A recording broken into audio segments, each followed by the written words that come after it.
today we are diving into the world of Excel function, and we are starting with a super handy one, the replace function. It's like magic for changing words and characters in your text.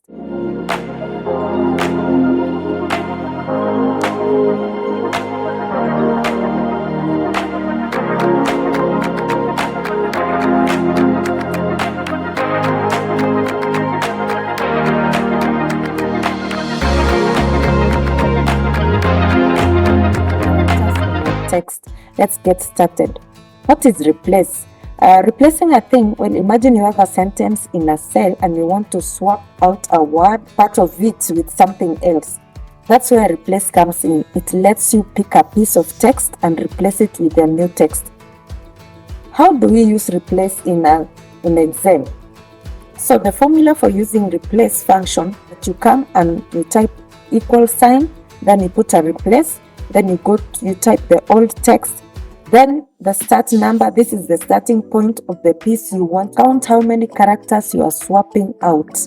Then this is the new text. For example, let's say you have the sentence, I love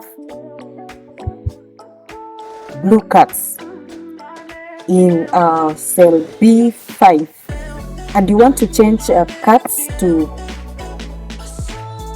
maybe dogs or cows. Here is what you do. You just come, you type equal sign, replace,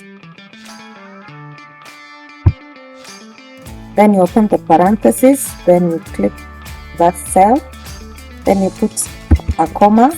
So you come and count 1, make sure to count the spaces, 1, 2, 3, 4, 5, 6, 7, 8, 9, 10, 11, 12, 13.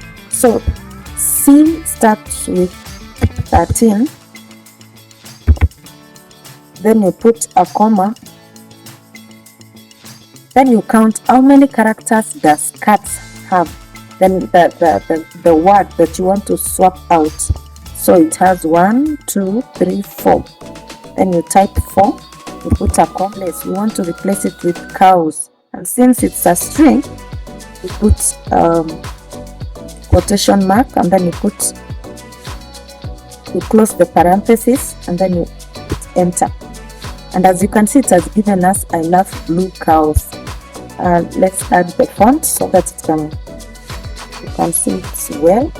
Yeah, there it is. So that's how to do using the formula